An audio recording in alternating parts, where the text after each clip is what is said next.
Bob Chapman here in just a moment with his economic report on what's happening.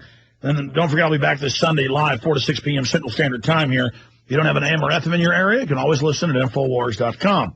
EcoloBlue.com, atmospheric water generator for the home. Pays for itself in 1 year if you buy your water from the store. Pure, clean water without the fluoride and limited water from the humidity in the air. Know exactly what you're drinking. Machine produces up to 28 liters of water a day. That's 7.5 gallons.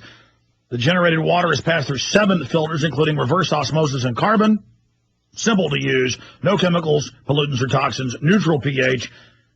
Your own source of clean water from the air. Again, it goes through 7 great filtration systems. This is wonderful. I have one here in the office. I have one at my house. We absolutely love it. EcoloBlue.com, ECOLO Blue.com, 1-800-691-6043. That number, 800-691-6043, EcoloBlue.com. Okay, going back to Bob Chapman. Bob, for stations that just joined us, you were getting into what it means to have Chrysler and GM going into receivership. What's happening with gold, what's happening with the stock market, the Bilderberg Group meeting. Jim Tucker's now got info. I'm going to tell you the latest info on that that just broke an hour ago here on air, an hour and a half ago. Get your take on that. But continue with the real economy and what's happening there. Well, I think, as I said before, that the problems at Chrysler, Ford, General Motors, and all of the manufacturers in the United States are a product of a planned obsolescence of American manufacturing, which began almost 30 years ago. I wrote about it back in the early 80s because I had followed what these people were up to. And, in fact, the first article I wrote was in 1967 on this. And, of course, I was a madman, and now I'm not a madman. I'm a mad old man. But anyway, this is part of the plan to deindustrialize the United States. And it is the very cornerstone of bringing the American economy financially and economically to its knees so that these people can create and implement world government. And this is part of the plan. And so it's not surprising to me. It's devastating for America. It's devastating for our fellow citizens who are going to be losing their jobs. And as we know, the 5 million jobs that were lost in the last 8 years via this method, most of those fellows and ladies who are making some $30 an hour are now lucky if they can make 15, and most of them are making less than that. And that obviously is going to continue. And at the same time, we have pulling at the bottom of the economy, probably about 30 million illegal aliens, of which probably 15 or 12 million work. And because of their status, they receive low wages, and they pull wages down at the lower level. And at the same time, they take jobs away from American citizens. So we have this worst of all world circumstance that we're going through here. Now, one of the highlights I saw today is that there is a Buy American mode going on. And I just got a piece out of the Globe and Mail from Toronto regarding that, which is in the next issue. And they are now in government contracts in the United States demanding American parts be used. And in Canada, they're retaliating by municipalities and other governmental units not using made in America implements, equipment, whatever you want to call it. And the point I'm getting at here is this is the beginning, and it's not a trade war. It's not going to be a trade war. What it's going to be is an inward facing of each country trying to save their own economies. And they're all going to tit for tat. They're all going to erect their little barriers. The Chinese and the Russians have already started doing it some time ago.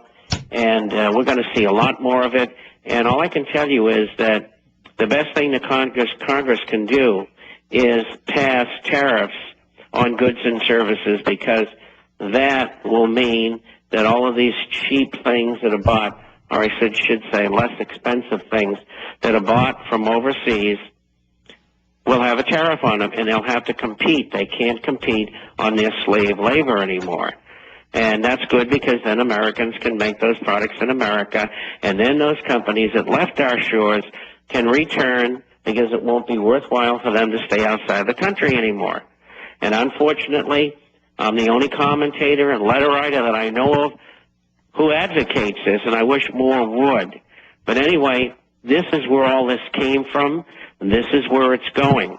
And quite frankly, if we continue to allow them to do what they're doing, I don't know who's going to be working at what anymore. Well, Bob Chapman, let me comment on the 2 points that you just made. The globalist or corporate raiders, they're banker takeover masters. They like to destroy economies so they can sit up top of their fiat currency and liquidity that they make out of nothing and back up with the military to then buy everything up as it implodes. So that's why George Soros, as you know, is bragging. This is the best time of his life. He helped engineer it. Oh, it's so wonderful. Ha, ha, ha. And he funded Obama. You know, this is a big joke to them. And then you expand into the tariffs and trade. The first countries to put their tariffs up are usually the ones that get saved. We'll be the last to do it. And then by then we'll be so shot, the media will say the tariffs did it. You know, that's how they always do it. And this is a lesson in globalism. This was meant to make us dependent on the internationalists. This was meant to make all nations dependent on each other instead of national sovereignty, the bankers above it. And we're now here. And NAFTA and GATT have destroyed us. And the World Health Organization, World Trade Organization, all these different bureaucracies are taking over. The Bilderberg Group agenda is to set up this new World Health Organization with total power over all our health departments.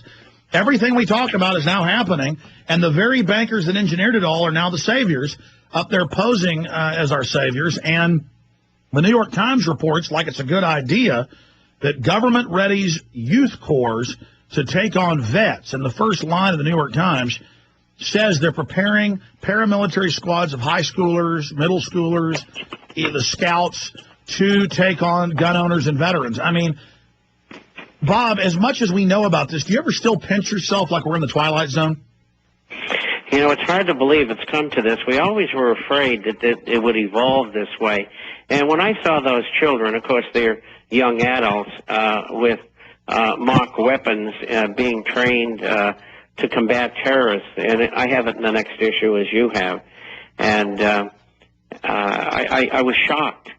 I mean, they, you know, nothing is sacred or sacrosanct. I think a lot of parents are going to pull their children out of Boy Scouts and Girl Scouts and Cub Scouts because of this. I don't think they want them under the aegis of something that's like the Hitler Junge, and that's really what this amounts to. Well, I mean, you worked against the Russians in Berlin. For all the old guys that were Army officers or in the military, even people that are, 40, 50, who remember when we were taught this was tyranny, the American people, even when I was a kid, were taught this was tyranny, and I'm only 35. I mean, this is tyranny.